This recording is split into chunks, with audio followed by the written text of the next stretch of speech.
அனைவருக்குமே வணக்கம். சற்று முன் கிடைக்கப்பெற்ற ஒரு மிக மிக முக்கியமான செய்தி ஒன்று வெளியாகியுள்ளது.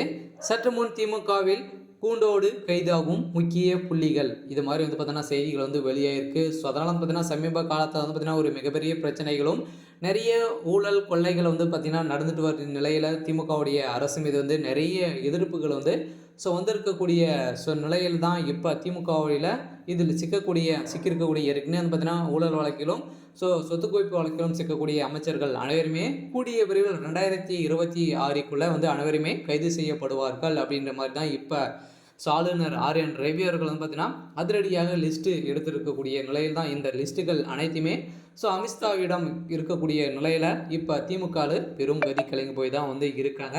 ஸோ அதனால் திமுகவுக்கு கைதாகக்கூடிய எந்தெந்த அமைச்சர்களும் கைதாக போகிறாங்க, யாரெல்லாம் சொத்து குவிப்பில் சிக்கியிருக்காங்க அப்படின்ற மாதிரி பார்த்தீங்கன்னா லிஸ்ட்டு வச்சுருக்கக்கூடிய நிலையில் தான் அதிரடியாக திமுகவில் ஒரு மிகப்பெரிய சம்பவம் தான் நடக்க போகுது.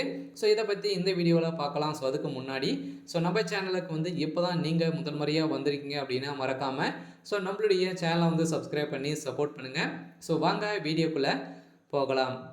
பார்த்தீங்கன்னா திமுகவில் ஏற்கனவே ஒரு மிகப்பெரிய பிரச்சனை போயிட்டு இருக்கு இல்லையா. இப்போ பார்த்தீங்கன்னா பாலியல் விவகாரத்தில் திமுக சேர்ந்த அமைச்சர்களுக்கு அமைச்சர் சுப்பிரமணியன் அவர்கள் வசமாக சிக்கியிருக்காரு. ஸோ இதை தொடர்ந்து உதயநிதி ஸ்டாலின் அவர்களுக்கும் பார்த்தீங்கன்னா இதில் தொடர்பு இருக்குது. ஞானசாகருடைய வீட்டில் பார்த்தீங்கன்னா நடந்த ரைடியால் அங்கு கிடைக்கப்பட்ட ஆதாரத்தால் இப்போ வைத்து பார்க்கும்போது திமுகவுடைய தலைமையகத்துக்கு இது நிறைய தொடர்புகள் இருக்குது. இதெல்லாம் பார்த்தீங்கன்னா இவங்க சொல்லி தான் நடந்திருக்கு அப்படின்ற மாதிரி தான் பார்த்தீங்கன்னா இப்போ ரகசியமாகவே பார்த்தீங்கன்னா வெளியாகி வந்திருக்கக்கூடிய நிலையில் இப்போ ஏற்கனவே சொத்து குவிப்பாளர்கள் சிக்கியிருந்தாங்களே. இப்போ அமைச்சர் துரைமுருகன் வீட்டில் ஒரு 2-3 தொடர்ந்து 3 நாட்களாகவே ரைடுகள் நடந்தது. ஸோ இதே மாதிரி ஏற்கனவே பார்த்தீங்கன்னா ஏவா வேலு பார்த்தீங்கன்னா KN நேரு அனைத்து திமுகவுடைய மூத்த அமைச்சர்கள் பொன்முடி அவங்க வீட்டிலலாம் பார்த்தீங்கன்னா அதிரடியாக ரைடுகள் நடத்தியிருந்தாங்க. இந்த ரைடின் அடிப்படையில் அங்கே சிக்கக்கூடிய பணங்கள் அனைத்துமே பார்த்தீங்கன்னா இது அனைத்துமே ஊழல் செய்த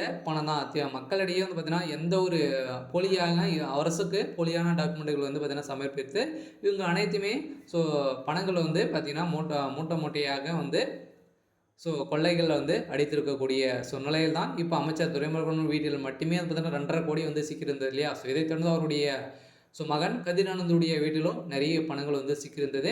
இதே மாதிரி தான் ஏற்கனவே நடந்த ரைடுகள் அனைத்து அடிப்படையிலும் இப்போ அனைத்து லிஸ்ட்டுகளும் பார்த்தீங்கன்னா அமித்ஷாவிடம் இருக்குது.